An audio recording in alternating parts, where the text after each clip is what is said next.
When trauma happens, we now know that it stops the neuroplasticity growth, and that's the stuff that's in charge of new happy thoughts, thinking about the future, being happy. You look at, the Lieutenant Dan from Forrest Gump. Oh, yeah. When his trauma happened, he's wearing the same bandana, the same pants, the same shirt, the same necklace when that trauma happens. And it just basically fuses your identity. And oftentimes, if people don't get any help, it just becomes their identity. You're stuck. Jonathan, as a veteran, I thank you for your service on and off the battlefield, and welcome to the show. Thanks for having me, brother. I think there's a lot of cross sections with veterans or even our parents who are immigrants, because I feel like a lot of our older generations, they have to create and build up calluses to protect them from the lifelong wounds and trauma with immigrations, refugees, or wars. I usually reference that as the, building up the suit of armor, right? That when that first traumatic thing happens to you, you put on that suit of armor so it never happens to you ever again, and your hands are up. And it's good to be, to have that suit of armor on, to sort of be on a high level of awareness, but most of the time not. And that's when it starts affecting, when you're in fight or flight mode 24/7, 7 days a week, year after year. That's when it starts having a very big toll on your body. And it starts out as stress and anxiety, but leads to things like cancer. And I feel like oftentimes what allowed us to feel safe with the suit of armor, metaphorically, is a very same armor that prevents us from seeking help when you need it the most. Absolutely agree. So, what does healing mean to you, Jonathan? And why is this such an important topic to you? I think some of the most important healers of these modern times, and especially that are pushing these new movements, aren't really doctors and nurses, clinicians, because they're working every single day. They're dealing with all the people's problems. And oftentimes you don't get to go and moonlight and just go and try all the new things that are coming out, right? You're pretty much a couple years behind from what is the new modern science. Right. And this is why I tell people veterans are such a pivotal piece in this new modern mental health movement, is because we went to war, most of us, in this post 9/11 vets from 03 to 09. We got back, and most of us were on 100% disability, or we were using our GI Bill to go back to school. And it was at the time where cannabis was rising up and finally removing that first layer of stigma, where it was just everybody was talking about it in their homes. Coming off the opioid movement, I think it helped a lot of people. But when veterans get back, we sort of had a little bit of time to moonlight and try some of these new modalities, starting with things like yoga and meditation and sound baths, but leading on to equestrian therapy and hanging out with wolves that have been rescued at wolf rescue, or golfing with meditation. All these amazing things that are experiential based, but they're also community based. So you're telling your story, you're talking to other people, you're hearing what worked for other people, have been some of the best routes for healing, especially for veterans. I think word of mouth stays as the best timeless marketing avenue, because word of mouth comes with trust and proximity. As much as the modern marketing machine starts up with for psychedelics and how it's been for cannabis, it's not the silver bullet for everybody, right? And that's why we encourage people. And we'll tell people to come into the center. This is not for everybody. This is not the silver bullet. This is just a tool and a toolbox of a bunch of tools that are out there. And hopefully when they come into the center, especially, that they're inspired to go and try some of these other things that are in the toolbox that are at their disposal most of the time. So you're saying there's not a single blue pill that will magically eradicate all your problems and concerns and stresses? You mean red pill. But not often. It's a cocktail of a bunch of different things that become your lifestyle and your habits on a daily basis. And oftentimes, I think the coolest part is just the journey. You trying these things that you never thought you would ever do. I had a woman from Texas in there the other day, just went through a divorce, and she looked at me and she says, I don't think I'll ever do psychedelics. And I said, why? She was like, oh, just how I was raised and how I grew up and, what my friends think. I said, what if it actually helps you? So I think a community is a big part and component of your mission statements, who you are, the grassroots campaign, the initiatives you do in LA and beyond. I want to ask you this very vast questions, and please take this where you see fit. Can you speak to the power of grassroots effort and why the power of people must be at the center of all changes? And the reference I want to make, as we spoke briefly before recording, is Operation Outreach, is an initiative that started by the Veterans Administrations in the 1970s and 80s after a lot of anti-war Vietnam veterans, combat veterans who came back, who were often distinguished, and they started to advocate for shell shock or PTSD, which was known as neurosis and hysteria at the time, because hysteria was originated from females back in the 30s and 40s. That ultimately allowed in the 80s for the entire departments of Veterans Administrations and psychiatry to officially recognize PTSD as an actual mental diagnosis based on post-traumatic stress. And that was all possible because of the grassroots campaign. I think it all starts with a small story, oftentimes. Somebody that had an amazing story of change. Then when they start telling that story, it starts inspiring other people. And oftentimes in the cannabis industry, I'm on the board of the Veteran Cannabis Group, and some of the best videos to change hearts and minds are the videos of with the pistol in their mouth about to commit suicide. Then that one thing was the catalyst that changed their life.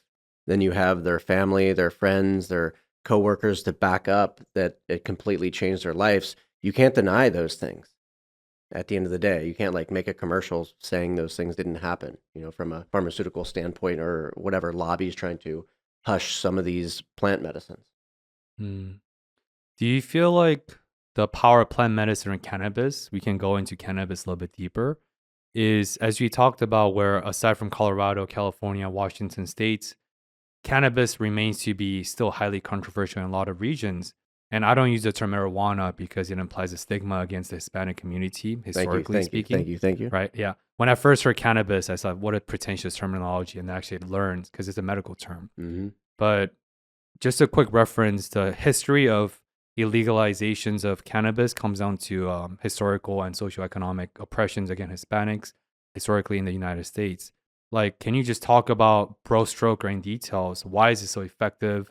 Why it can be a life-changing substance for so many when utilized intentionally and mindfully? Yeah, I think with cannabis, once again, I'll start out that it's not for everybody, just like psychedelics or other modalities. But when you go through trauma, once again, your body's in this heightened state. It's basically turned on, flipped on fight or flight mode. And cannabis allows you to get into that parasympathetic, which is the more relaxed and inspired mode. It allows that, trigger to be turned off a little bit for some people. And when that trigger is turned off, you can also sleep better. Most veterans get pretty bad sleep because our nervous system is heightened. We have hyperarousal, we have racing thoughts, we're, checking things, making sure things are secure, right? We just can continue with our training pretty much. It's really, really hard to shut off. And it's good sometimes, like I said, but oftentimes not when you're just with your family at your house. And so when trauma happens, your nervous system takes a snapshot of that trauma and stores it somewhere as electrical signals in your body. The good things that happen to you make you feel happy and excited and inspired. But the negative electrical signals, if you have that suit of armor on, as we talked about, and you just bury those electrical signals wherever they were stored in your body deep down inside, and you don't let those flow, you don't talk about it, you don't write about it, you don't work out, you don't do modalities, you're not on this mission, it'll start actualizing into stuff wrong with your body. Most of the time, stress and anxiety, not sleeping, but on one side, cancer. And so cannabis is one of those modalities where it's safe, it's effective, it's very cost effective. Almost anybody has access to it for the most part. And it can quickly take you from a sympathetic mode to the parasympathetic with almost little harmful side effects. Maybe that you want to sleep a little bit or you're hungry. And especially on the ingesting it side, which is the more medicinal side to take things, because obviously smoking things can affect your lungs. And so the more technology gets better to process and refine And the better testing gets, the safer it's going to be for you, ultimately, at the end of the day.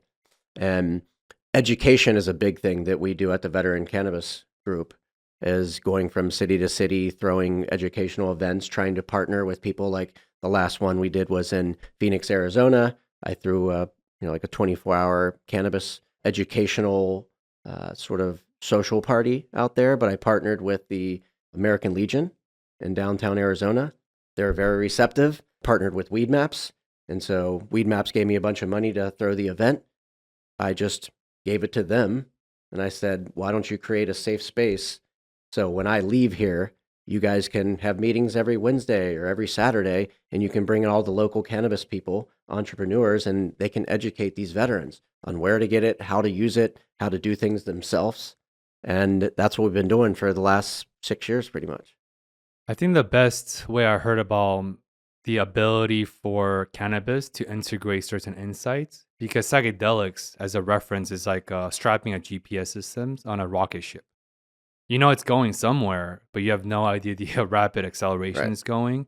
Whereas cannabis is driving like a faster car that you know it works, it's traversing further into the healing missions or healing journey.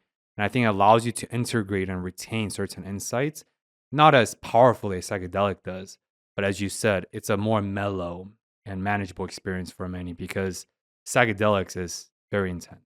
And THC is just one part of the cannabis plant that we're investigating and using. Right now, we're in clinical trials, 125 veteran clinical trial for CBGA for sleep, right? And there's, say, if you move the needle a little bit, maybe we can get it approved for actual veteran access through the VA on the federal level. And so the people that we were working with, they wanted to take THC up the hill, and we said, hey, let's use this non-psychoactive compound.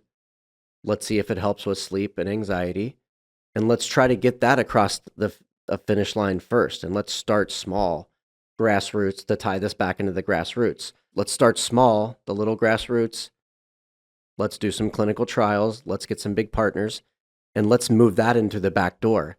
And that'll open the door for other cannabinoids, other testing, other funding for that stuff. That'll eventually lead to THC hopefully being funded at the federal level.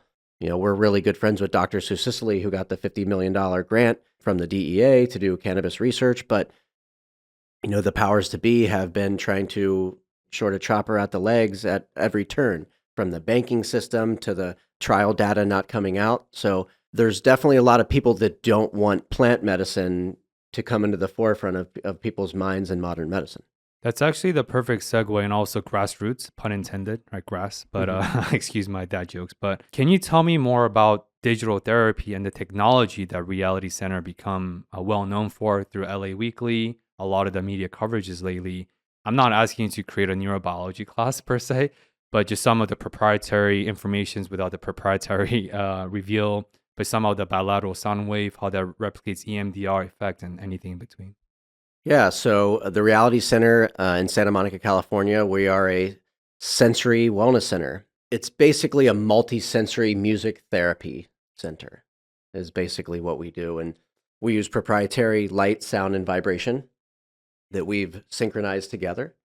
And we have multiple different form factors, from sort of portable massage tables to our flagship device, which is the wave table. That's a fluid-filled mineral bed with really big transducers built in the bottom. There's transducers to your feet. We put a transducer at your heart. Then we put headphones on you, then LED lights over your face. And the LED lights allow us to synchronize your brain hemispheres, hemisync. And the synchronized vibration allows our clients to feel something, sometimes for the first part in a long time. And the music allows you to sort of go on this sometimes spiritual, but maybe intense, maybe psychedelic-like journey. So, like, what are some of the more remarkable transformational experiences? I know the word transformation is diluted in 2023, but some of the experiences you've witnessed, either from a skeptic to a believer, or just seeing some very profound healing process unfolding in real life. I think since we opened the doors in January of last year, we were creeping up on probably around maybe 1,000 people through the doors. I've seen a gauntlet of amazing transformational journeys. And the wild thing, it's within a half an hour each time. But one amazing story that really sticks out. We had a sheriff who was 30 years on the force, lost her husband, was actually murdered on the force about 6 years ago, and she came in very guarded, had that suit of armor on, and had a really good session. She was relaxed. That's the first layer of what we do. And she revealed to us afterwards that since her husband died, she's never felt him. He's never came to her in a dream. Feathers never fallen, birds never landed on her shoulder. She's never got a sign that his energy is still out there. And that's when people are still attached to the grieving process, when they just feel like they're gone and they're not there anymore and they're not with them. But that's not true. We know that. And so after she was telling us that, we all go home, and I'm telling my fiance about the story the next morning. And she also told us she hasn't slept through the night in the last 6 years, not one time. And as I'm telling my wife this, I see texts from her, and it's all like exclamation points. And I've never seen like 10 rows of exclamation points before I actually got to the text part. And she said, "Jonathan, you're not even going to believe this. I slept through the night the first time in 6 years. Not only did I sleep through the night, I dreamed. Not only did I dream, I dreamt about my husband, and I saw him, and he looked happy, and he said, 'I love you.'" And I'm like trying to get the rest of this out, reading the text messages and telling my fiance, and I'm just like in tears, like trying to get the rest of the story out, that we could give somebody something so amazing in a short amount of time, and exactly what she needed, right? To sort of calm her heart. And oftentimes when you're grieving, you maybe drink or you do drugs, and you run to these other things that are going to temporarily make you feel better, but ultimately it makes you feel worse when all that stuff wears off. And that's what's so cool about the reality center, that you can go to these places without having to do anything. You just lay there. And the only thing you have to do is breathe and think of happy things and those times with that person. And maybe it can take you there and put you right back next to them. And another story, sort of playing on that, a veteran that comes through quite often for treatment, and has recommended a lot of amazing people that have came through that really needed it. He lost one of his best friends on a mission that he was supposed to go on. When that happens, especially as a military, operator, you feel the deepest guilt that maybe you should have been there and not them, or what could you have done to have them still be here. And oftentimes you're just looking at pictures of their family that are trying to survive years later, and you're just like, your heart is just still torn that maybe they could have been here. And so that happens with a lot of military brothers and sisters, that we have that survivor's guilt, that we could have done something differently that day.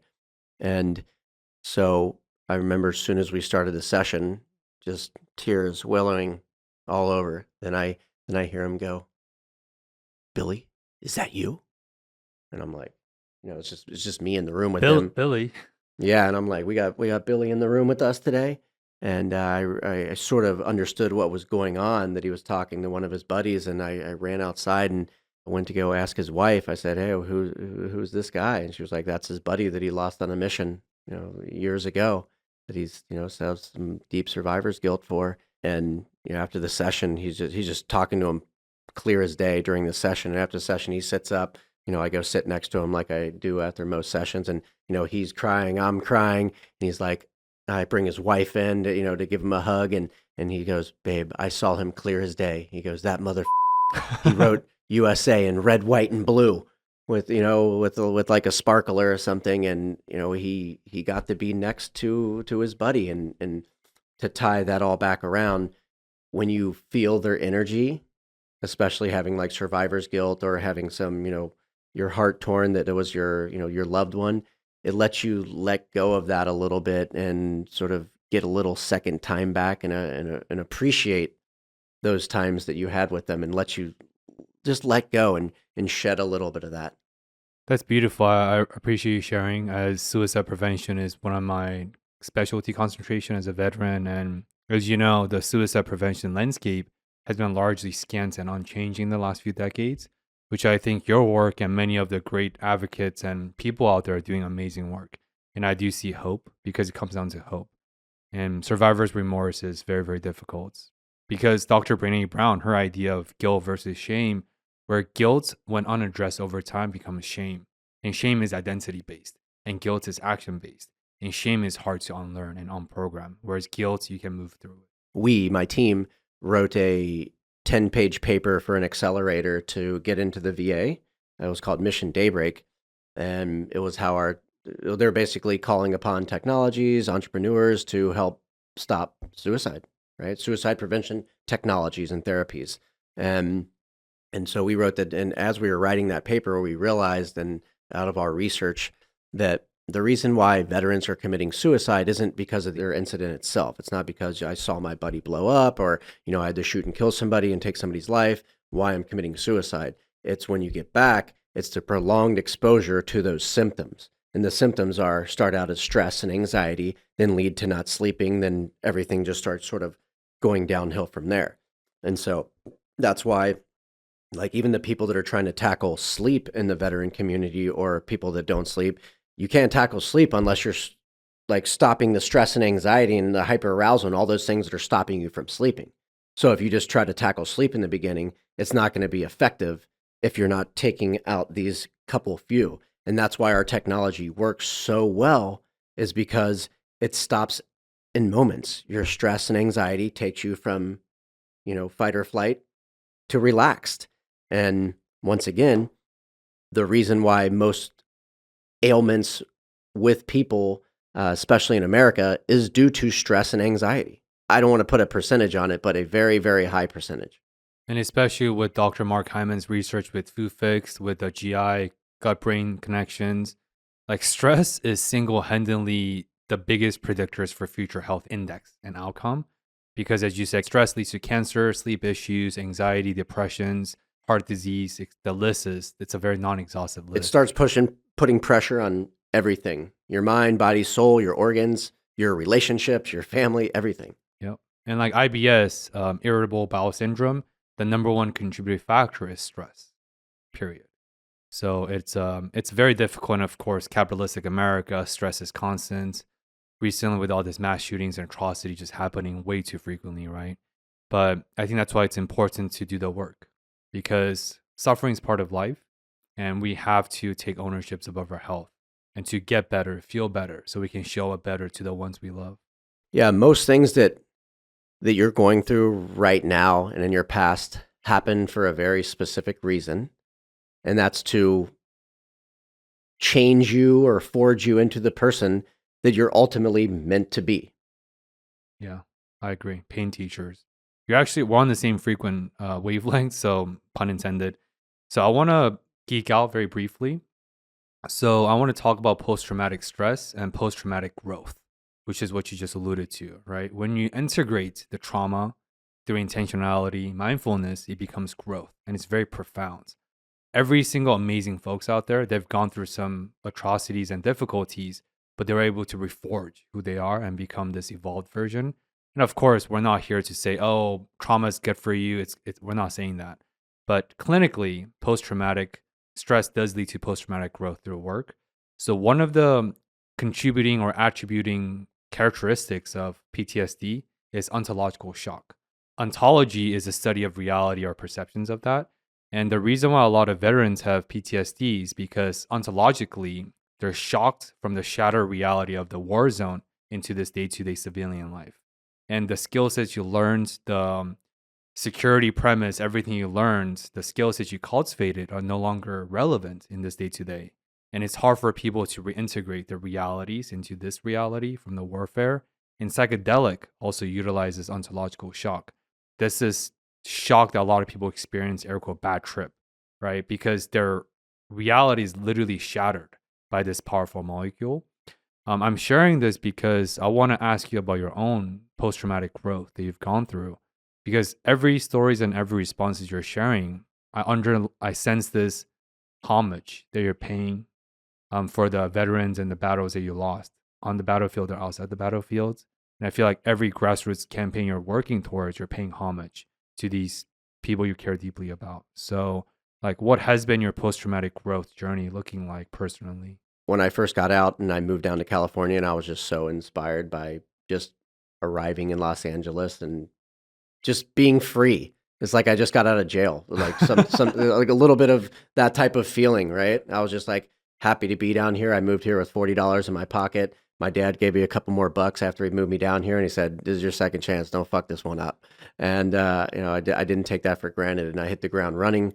I used my GI Bill to go to digital photography school at the Art Institute of Orange County, and at the same time, I started grabbing my camera and I started acting as paparazzi and shooting celebrities in Hollywoods on the weekends. In the last, I've been here since 2009. I've worked with everybody from Kevin Hart, Kim Kardashian, Mark Cuban, Justin Bieber, and even the President of the United States. And so I've had a really, really cool career as somebody that didn't have to work for anybody for the last 13 years since I got out of the military. I've been sort of freelance, got to pick my own jobs, and ultimately opened our own creative agency and production company with my partners Tarun Raj and Benji Tucker. And we just started working with impact brands. And that's really when I started getting back into the service-based side. I definitely, in the beginning, did a lot of drugs and did a lot of alcohol during that growth time. And I fucked up a lot of relationships. I burnt a lot of bridges. I did a lot of things that I wish I didn't do, that if I can ever go back and fix those mistakes. But ultimately, that's what forged me into who I am today. Our mistakes we learn the most from. And so to answer your question, I think staying busy, staying inspired, surrounding yourself with an amazing team. I work with my best friends every single day. So that's, there's not a day goes by that we don't talk to each other. I spend more time with them almost than I do my family. And so when you're building things, especially, startups or things in the entertainment industry, it's a tough road. And so there's going to be long nights, low pay, until you actually get some traction and you start doing something big. And when that ball starts rolling, other people can jump on board, right? You can open yourself up for funding or, more influential people to come and help you out and be a guide and help propel your company. So ultimately, what inspired me is being here and doing exactly what I'm doing. And I'm a little bit too old, I feel like, to be back in a startup. But if I wasn't doing the therapy side, like we have to run the business side with reality management technologies, but I'm in there providing therapy every single day for people dealing with deep trauma. And I think that's one of the, now being back in a tech startup, and especially in the times we are right now. I mean, Google wanted to, this is between us in this podcast, but Google wanted to come and visit us and pick our brains the other day, like 10 of their product managers. And I looked them all up. They're all from Yale or Harvard or Stanford. And they're like, okay, we want to get 2 hours of your time. I said, all right, cool. And we'll do sessions. Then we'll talk about what we do here. And I was like, oh, what's your guys' budget? And she goes, we don't have a budget. You know what's going on with Silicon Valley? I said, no, I don't. Please educate me. And I said, well, at least just pay for like a 30-minute session. We'll charge you like $150 a person times your 8 people. And I think I sent them a $1,500 invoice, and they said no. Wow. So as much as I want to have Google in the house and use that as like clout and, hey, Google's visiting us today, picking our brains, like I have a level of, where I have to put my foot down. Right. New levels, new devils. So I do want to press you a little bit harder, not just because I'm a psychotherapist, but because you walk the walk, you talk the talk. I want to contextualize this question by saying that staying busy, staying inspired, those are very effective strategies in coping. At the same time, especially in 2023, the fine line between escapism and staying busy is very blurred, especially for high achievers like you who are doing a lot of multifaceted cool things for the sake of impact. So on a deeper level, how do you ensure that you're not just escaping from some of the emotions and some of the skeletons in the closet, so to speak, versus staying inspired for the sake of propelling more and more momentum for the sake of impact? I think it's sort of like a 360 holistic view, how you have to look at everything, right? You have to look at your community, who you're interacting with, your family life, your work life, your job, what you're doing on your healthy life, what you're eating, what you're doing for workout, what you're doing for your mind. And I think that approach is the best, right? Most people, they have some toxic relationships, but they work out every single day, right? And so some things are, you know, it's the yin and the yang always. But I think having a balanced life, right? If you work hard, you have to make sure you cross off those couple weekends with the family and at home, or time for yourself, right? To get a massage or sit in the sauna, whatever. But even us as practitioners and people that are making these new technologies, we're seeking to continue to heal ourselves. I want to know the best things on the planet for longevity, happiness, abundance, how to manifest things. We're students of the game still, trying to figure out those next things, because ultimately we got in this business to heal our own selves. To me, healing means improving our well-being so that we can become the best versions to show up to the way we're most proud of, to I our love that. family, loved ones, right? That's what healing is. Hmm. Healing is relationships, Hmm. period. Yep. And I think it's a very relevant topic, not just because of suicide, not just because of the veterans, but as you know, veterans who are plagued by PTSD, their families and their loved ones also suffer with them. Yeah, I'll go into an interesting topic that, after being in this veteran sort of modality space for a long, 10 years, I ask a lot of people a lot of questions, and especially with the Vietnam veterans, right? The shell-shocked generation. Why, specifically talking to the kids, and most of the time the kids are a little bit old, like they're like 50, or, if they had kids when they were like 20s, and none of the Vietnam vets, it's rare that the Vietnam vets spoke about their trauma or what happened, like the visceral things quite often. And I asked the kids of Vietnam veterans how many times they've talked with their father or mom about those situations, and they said never. And so the Vietnam veterans, holding all those things in the inside, thinking they were protecting their family by not telling them, it really put their kids in a weird juxtaposition when they want to put their father most of the time, or mother, up on a pedestal, and they want to tell these stories of what their dad did. Because if somebody goes to war in your family, like that's some cool shit, and you want to hand those stories down throughout the family, and like those are like proud moments that somebody put their life on the line, left their family to do these things for whatever country they were fighting for. And it really created this like weird thing to where it made like a lot of kids of the Vietnam vets almost like had some issues, or like in depression, because their dad never spoke to them about these things. It's a really crazy revolution to see, time and time again. Even if you feel like you're withholding that information, it'll start actualizing physically, right? So dad is stressed out, dad is irritable, dad's angry. And oftentimes, a lot of the Vietnam vets, we're a little bit smarter these days. We don't take all the pills that they give us. We sort of know better because of the opioid crisis.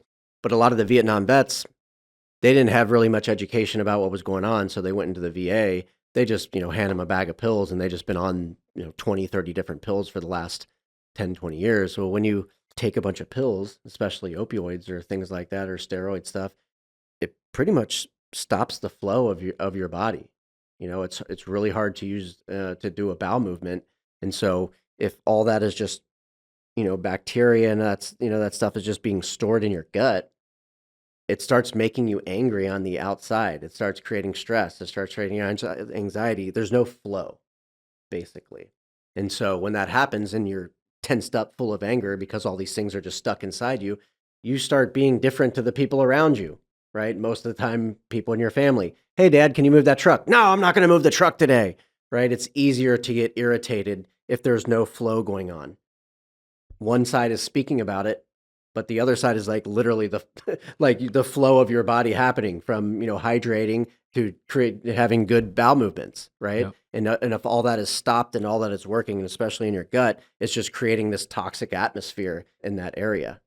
Very sadly, the very body of armor they created to protect themselves is the very much barrier that are limiting their connections with their loved ones. It's the thing that'll ultimately stop growth and kill you, right? And that's when the When trauma happens, we now know that it stops the neuroplasticity growth.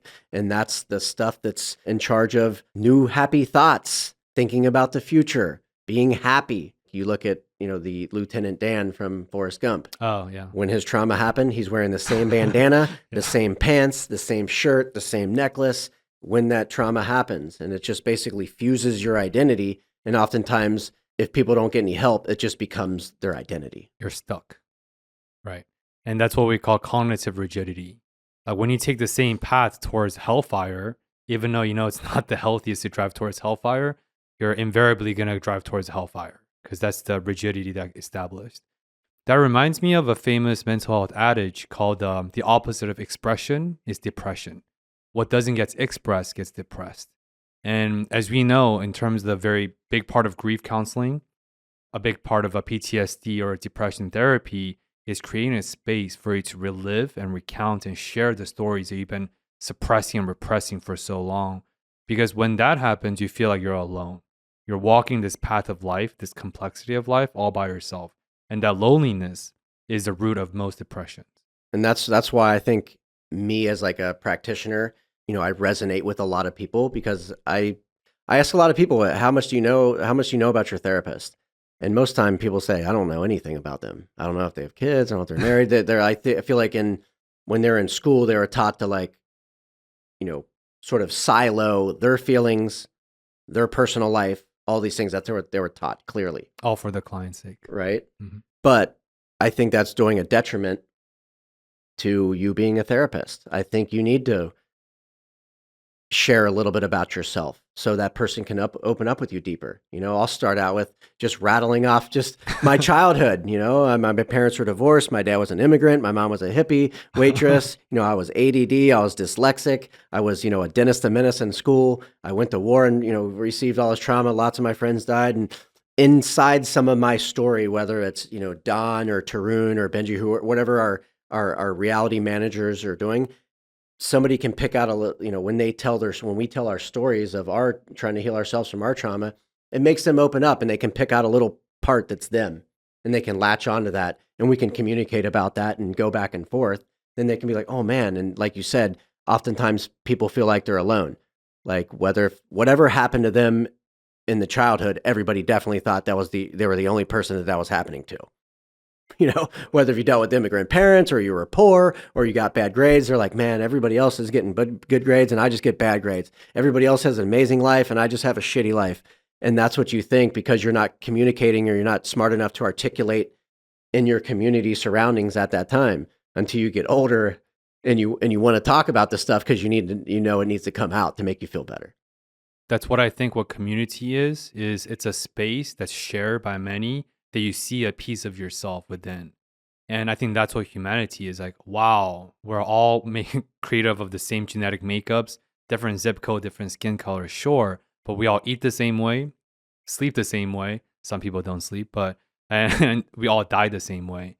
And I think it's all about seeing a reflected versions of us in some other people's stories because stories will always outlive all of us. And, when COVID happened, yes, it was really, really tragic for a lot of people and caused a lot of, closed a lot of businesses and messed up a lot of stuff. But also the sort of silver lining in COVID is for the first time, I saw people started talking about their trauma, and especially on social media and especially celebrities. And so during that, when everybody was shuttered in and you had this talent to talk, especially in front of the camera, it lit up those people to start talking about their mental well-being. They were like, well, the world's going to end. I might as well let everybody know that I was addicted or my parents were divorced or I grew up with this trauma and hats off to a lot of the celebrities and sports athletes that spoke up, shared their stories and sort of busted this whole new modern mental health movement wide open. Mm-hmm. Reminds me of Dax Shepard from The Armchair Expert. And of course, he was in many movies. And of course, it's also a fine line between virtual signaling and all the Hollywood people doing Hollywood things. Yeah. But he was very honest. I think one of the first celebrities talked about his relapse during the pandemic, actually, after 10 plus years of sobriety. And of course, that comes with a lot of pain. But Of course, vulnerability strength is an idea by Brené Brown, and it's been over applied in 2023. But I do feel like if you're feeling authentic enough to feel called to share what you share, it's going to get resonated. Because I think a lot of people's fear, because fear is a primary emotions, anger is almost always a secondary emotions. With the dads and the veterans we talked about, they fear that, oh, nobody cares about what I have to share. Nobody cares about my stories. You won't know until you try, because there's 8 billion people out there. Yeah, I went to every year I go to this where all the top CMOs go each year, and most of the time it's in the Long Beach Convention Center. It's called Worlds. All the top marketing people go, and a lot of amazing people speak. And there was this one woman that spoke one time. She was uh, sort of, pretty bad childhood, raped and molested, and they put up the data numbers. And after that, she tried to get all these bills basically approved in politics, and they put up how many bills that she got passed. Then they put up pretty much from Obama to every to up and now, and she passed about like 10 times more bills than all of those politicians. Wow. And so to tie it all the way back to that grassroots, the story of the why is the most important. And when you can change hearts and minds with your story, your personal story, that's when big change can happen. When people are highly motivated to get things done, that's when I've seen the most effective stuff get done. And it all starts with grassroots. It's not coming from the top down, right? Right. Yeah. Power of Why by Simon Sinek. Popular idea why Apple beat all the other stores. Why, what, and how, right? I love Simon. Yeah, he's great. One of the greats for sure. So you're telling me that stacked PowerPoints with statistics and numbers and facts don't change people's minds? I think those are good tools because at the end of the day, I have a lot of people that said, I'm not coming into your place unless I see the data. I said, just read genuine stories of people pulling out their, hearts and minds of the effects of the treatment that they've done with us. And you can easily see if you're from the streets like me, you can easily pick out if somebody's lying or not and being genuine most of the time with, especially on reviews. So that's a perfect question to ask you to segue into what you just said, Power of Why. You're going through some just rapidly expansive period and chapters in your life with personal growth, family growth, business growth, and everything in between. Jonathan, how has your Power of Why shifted and evolved over time?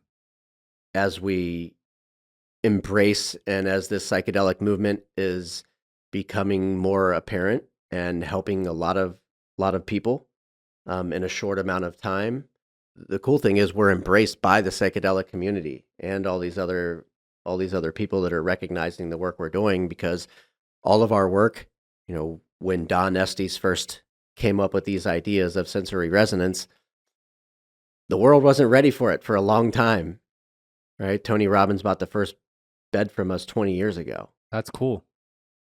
Right? And so our team has been at this for a long time and at the forefront, but a lot of people tried to not let it go anywhere, stifle it, from governmental agencies to pharmaceutical companies. And it stayed in maybe the truth seeker, the Burning Man world, sort of like 1% of, the world that have been privy to all these things for a long time. And we had to take it to the opposite people. Not saying those people didn't need it, but we had to take it to the veterans, the LGBTQ community, the foster youth, and we knew that had to be the catalyst for everything. If we can start at ground zero with the very toughest cases, everybody else will follow, and that's why we started with veterans. My community, I do a lot of stuff in that community, so it's easy for me to create partnerships. And the first partnership that I created was with my boy Colin, who's the CEO and founder of Veterans Walk and Talk, who is a guerrilla peer therapy group that meets a couple times a week in different like national parks, different hikes, and does hikes with about like 25 to 100 other veterans. And he makes all the psilocybin himself with him and his lovely wife, Cookie, and they hand it out for free. And so you can go on a hike for free with 50 to 100 other veterans, get free psilocybin microdoses, and start that first journey. And so when we had like 25 slots available and we're like, let's run as many veterans as we can through this day. We have a 8-bed setup where we can bring 8 beds at the same, 8 veterans at the same, or people at the same time. And we sort of do a sensory ceremony. We do a little 15-minute breath work in the beginning, 15-minute guided meditation. Then we do an hour on the beds. Then we'll do like a half an hour to an hour integration, what everybody experienced on the way out. It's cool to go by yourself, like on the wavetable on sort of our rocket ship device, but it's definitely amazing to do a shared experience with people you love. But another thing, it's cool to do it with people you don't know, to see how connected you can feel to somebody during this experience that you just met. And, It's cool because the original genesis or the power of why was community based, and the evolution of it is still community based, but the community just getting bigger and bigger. And Colin, he is cool because you told me about him. I looked him up, and I know that I think he was sick or he was not able to attend the walk, I think a couple weeks ago. And he did a PSA, and a lot of people stepped up to deliver those substances. And I still made the uncompromising commitment to make these walk despite his absence. And that is really cool. And that's what the military is about, right? You go down, that person is, right there in your next steps. And our boy Manu and some other people stepped up and, just seamlessly and stepped up for them and let Colin deal with his family that they so much like selflessly give so much of themselves. They need to take care of their family for once. And everybody was there to back them up. And that's when you really have something, when you can step out as the co-founder, the CEO, and it's still functioning flawlessly without you. So hats off to them on that one. I'm thinking about tragedy and triumph because I think you embody that really well, right? Touching in line with the post-traumatic growth we talked about early in the conversation. What are some of the, not tragedies, but challenges and obstacles you've witnessed as one of the co-founders at Reality Centers, and flip that or coincide that with some of the potential growth and triumph that you see? Because as we talked about, I think challenges often come with growth opportunities if you can capitalize it mindfully, intentionally.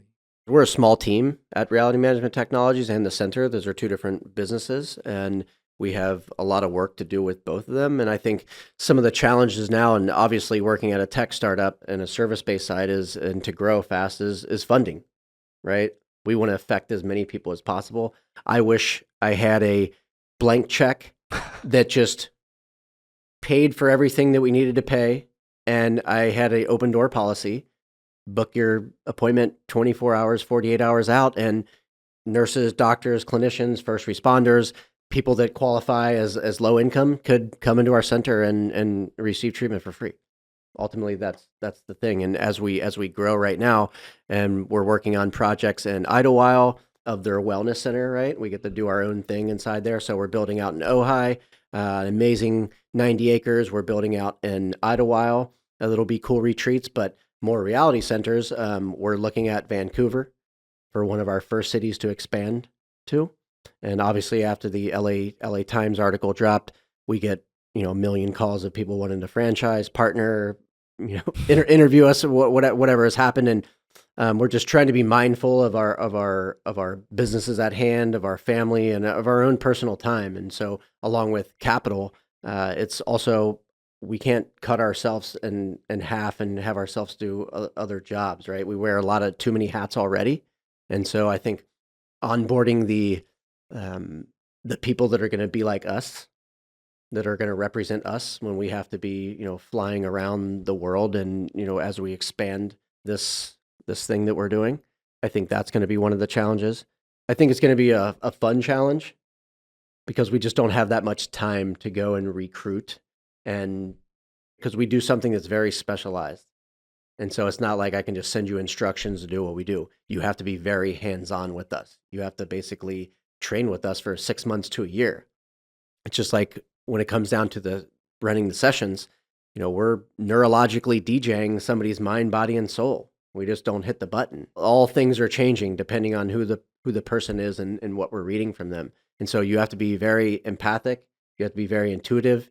You have to be very, as I would say, you have to be from the streets to be able to like read people, right? And their emotions and what they're going through. And you have to be able to you have to have an amazing story from yourself. So they trust you're a person that's qualified enough to be giving them this information and walking them through this maybe, spiritual journey, changing their lives. And so you have to speak with enough bass and confidence in your voice that they feel like they're going to change. I'm asking in part about this challenging question is because a lot of people in 2023 with glamorized social media, they often only look at the glamour of it and they don't really see or appreciate the behind the scenes, the grit, the blood, the sweat, and the tears. Because I'm in a smaller parallel process where the podcast has grown a lot. It's been top ranked recently and a lot of opportunities coming. Congratulations. Thank you. I appreciate you saying yes to this podcast because I know you're bombarded with a lot of email inquiries. But I share that because it's important for us to contextualize the challenges that come along with growth. Because just like post-traumatic growth and healing, they sound cool, but healing isn't fun and rainbows and peaches and sunshine.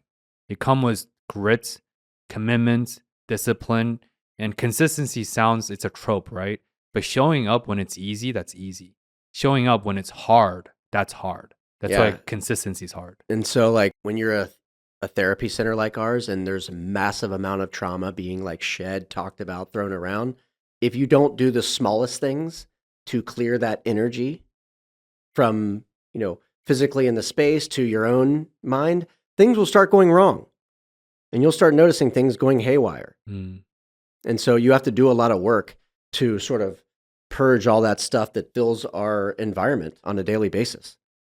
Yeah, there is a quote in mental health. They call it every clinician and practitioner is undiagnosed patient. If you don't work and deload and debrief and de-stress and actually heal as well. Yep. And so we're learning that we have to do a good amount of work on ourselves and especially like with our families to integrate our learning experience, what's going on. There's many days where, yesterday, who's there? Lawrence Fishburne, Morpheus himself in the center. But that's what, to answer your question, that's what people see on social media. They don't see the 7 sessions of people just were completely, breaking down, crying, getting super emotional that we had to hold space for before we had that little, that little interaction and that amazing time with brother Lawrence. Yeah. That's cool. Congrats, by the way. Morpheus, I know it's almost like a sign that you're about to break out of the matrix very soon. Tarun did the vocal analysis on him and I did the wavetable session on him. And in our sessions, after you lay down and all the lights go out and you have the headphones on, you have a microphone that you're talking to us on two-way, your reality manager, right? And so we're behind a desk with a million controls and amplifiers and our computer programs running. And I have you close your eyes and it's pitch black in there. And so I start walking you through a guided meditation and I was doing my best. I was trying to bring my best, like deepest baritone, deepest voice to Morpheus hymn. And I think if I graded myself, I would definitely give myself a strong A for my guided meditation with him. And he had an amazing experience, and he'll be somebody that's coming back every monthly. He's in his healing journey. He said he's doing acupuncture. He's doing massage every single month. He's doing his meditation, and he saw our tuning forks, and he's like, hey, I just got a set of those. I almost brought mine in. So he was like, he's in it. He's in that flow right now. So he was a perfect person for my boy Jimmy to introduce us to come by the center and have an amazing experience. All that battles in the Matrix must have taken a lot of toll on his body. It was so hard not to make a Matrix reference. Our team literally met prior, and we're like, all right, guys, no Matrix references. I'm like, what? How do I not make a Matrix reference? But it was an amazing time with him, and out of anybody that could have came to the center, he's definitely top on the list. And a pretty cool story that I got to tell him that my buddy Colonel Arnold Strong told me. He said, "Do you know that Lawrence, when he was 16 years old, he lied about his age to go film a movie, Apocalypse Now?" And I recounted this story with him. And he goes, I was actually 14. And it was with Francis Ford Coppola. And so he was in the jungles across the pond when he was 15 and 16, had his birthday party on set in the middle of the jungle on a Francis Ford Coppola movie that he lied to get into. Wow. Yeah, and I think he played a Navy sailor in that movie. So it just tied it all back to, the military thing. Beautiful synchronicity. Wow. I'm in the manifestation business, right? We make manifestation software and hardware. And so we're always looking for those things because we're always trying to learn and create data sets from those things. Like, how do you create it, right?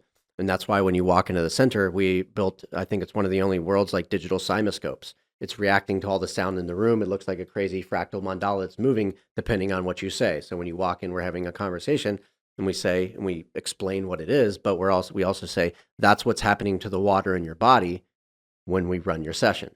It's restructuring the water of your body. It's creating harmony. Your body's 80% water, right? And they Mhm. go, oh my gosh, I didn't know that.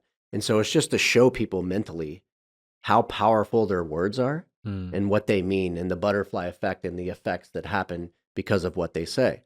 Because, the book, The Secret, thinking something over and over and just thinking nothing about it will help manifest it. Thinking something doesn't do shit, right? Maybe besides cause some inner turmoil. It's not until you speak it into existence. I tell you that I want to buy a red car, or I want to start this new business, or I want to date this girl, or I email it off to somebody and they're like, hey, I can help you do that, right? That's when it really starts manifesting. And that's why at the Reality Center, we focus on vocal biometrics. We study the voice. A lot of people study the Brain Institute. Some people study the heart. We study the voice because we believe it's the best biometric. It's a combination of how you think, your brain waves, and Mm. your heart, Mm. right? And when we can synchronize those two, that's when a lot of very special stuff can ensue in our sessions. But a lot of the key theme is surrender because you have to say things in accordance with your belief, also detaching and surrendering to the natural outcome The that may flow, happen. and that's called being in flow state. And that's basically how frequency works, right? Two things are vibrating at that same frequency, they'll attract to each other and connect. If two things have dissonance, they'll just pass each other like they don't even know each other. And that's why oftentimes you see like these amazing groups of people to come together and then it forms this ball. It's because they're vibing at that same level, right? They're speaking the same things, they're thinking the same things, they want the same things, they're looking at the same future together, and Hmm. that's why they just attract themselves. It's not by accident. It's Hmm. by this, grand design of our creators and the architects. And yeah, it's cool because that requires resonance. Yep. And that really requires, I think, comes down to trust. And I think you're able to establish a safety net at the center, especially for veterans, because trauma comes down to this feeling that the world is unsafe. Why? Based on the pattern. Why? Based on the data points. Why? Because look at what happens. And I feel like you're able to collectively with your team establish a safety container where even skeptics, like the sheriff you alluded to earlier, to come in, maybe a little quick She psychoeducations. came in with her gun. She's like, "Where do I put my gun?" And I could tell she's got that suit of armor built up, Yeah. right? And I had to totally take her from that really conservative, not thinking this was going to work thing and totally flip it on her. Yeah. Quite literally a body of armor in her case. Can you share some of the beliefs that you have gone through that you changed over time through this work or anything in between? So when I came back, I was like pretty conservative mindset still, right? I was still military like hardened, and your mind blocks you from going to these certain places, right? It's not that you didn't believe in them, you just didn't know about them, right? And you weren't taught about them. I grew up, Catholic, going to Catholic schools my whole life, and that was the existence of my spirituality, right? I got into martial arts, sort of a little bit later on in life, and that pulled me to the spiritual side a little bit, but I didn't see her. It's not like I saw the ghost with my own eyes yet, where I was like, yep, there's ghosts, right? And so it's not until I got out and I think because I was successful hitting the ground running here, that gave me a little bit of like edge and a little bit of bass in my voice where Mm. I thought I knew everything. So it wasn't until I met my partner Tarun Raj that we were living together. We were running a creative agency and production company. We were on set every single day, and I have sciatica from being a machine gunner, carrying a tremendous amount of weight on my shoulders every day. And every like Thursday or Friday, we were just newly living together. And every Thursday or Friday, he would like go somewhere in like the Palisades, and I don't know what he was doing. He was like doing yoga or but I was sort of like making fun of them, like, "Oh, you're gonna go hang out with your yoga people?" And so finally one day he's like, "Dude, I don't even do yoga. Like, I don't know what you think I'm doing." But then he's like, one day he goes, "Turn over." And so I lay over on the couch, and he pulls my shirt. And then about like a few moments later, I felt my back burning, like a Mm. tremendous warmth sensation. And I turn over. I'm like, "Are you touching me, man?" And he goes, I look at his hands. His hands were like 2 feet above my back. He was doing Reiki on me. And that is when he chipped a little bit away at me and sort of pulled the veil up, actually trying yoga for the very first time and trying to be more mindful. Even like when I took a hit of cannabis, try to be mindful and intentional with that, right? So all these little things that ultimately Tarun taught me was one of the biggest catalysts to me, like going deep down this rabbit hole. And I was still hardened. I still had my suit of armor on for a long time until they just kept on chipping away. And one day, I always referred myself as a warrior, right? And he's like, "You're not a fucking warrior anymore, man. You're a healer." And that's when I realized like who I am now, right? When we were at war, you definitely wanted me next to you. But now, if you're trying to heal or whatever you want to call it, or you want me next to you too. It's once again another microcosm that you went from this place of stuckness, being stuck in that war zone, this identity of warrior, to now you became unstuck and became more fluid, and you were blossoming into this new caterpillar, this new identity. Yeah, and back to sort of like the post-traumatic growth is I chose to use everything that I did in war, all the people that died, all the the traumatic things that I went through, all the good and bad things that I did as my superpower. Right? That's what powers everything I do now. I know that was like a very powerful time in my life. People look up to it. People love hearing those stories.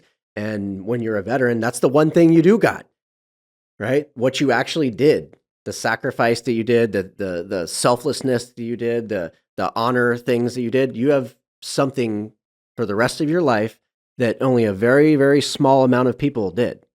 And that's what you need to use your superpower. And that's when you see these veterans doing amazing fucking things. That's what they're doing. They're drawing all their strength from all of their trauma deep down inside and pulling themselves up by their bootstraps and just kicking ass.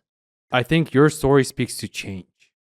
And I think your healing process and the missions you do with veterans and other help seekers also speaks to change or a capacity for change. Why is change possible? Because change is always hard. Doesn't matter what age you are, because any sort of change requires recalibrations of your reality, and that could be hard. But it's a big question. Take this how you may, but tell me about how you view change and everyone's capacity for change. I think with me, everything was almost forced change, right? Mm-hmm. Was addicted to drugs and alcohol. It's either go to jail or go to the military, right? Right. Live this fucked up life existence or go to the military, make something of yourself. Then you go to the military, then you go to war. It's either shoot or get shot at, right? Mm-hmm. Get out of war, move here with no money in my pocket. $40. $40 bucks. And a slap from my dad. It's either, don't eat, don't have a roof over your head, or make something of yourself.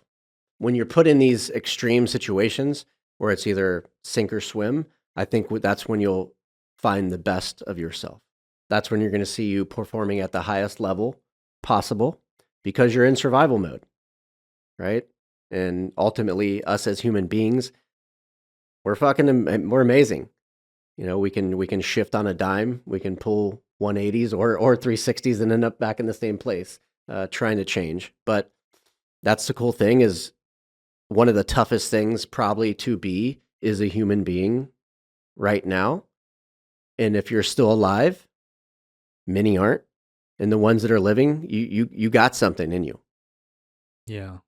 I think I resonate with that. I got some goosebumps where I think, humans are amazing, right? One of my favorite YouTube series growing up is Humans Are Amazing, YouTube series that are no longer popular, but like the malleability, the neuroplastic ability of our brains, our bodies, our ability to reform, reforge, adapt, and improve is quite amazing. That's why I'm spiritual. I believe in the ground architect or God that I believe in.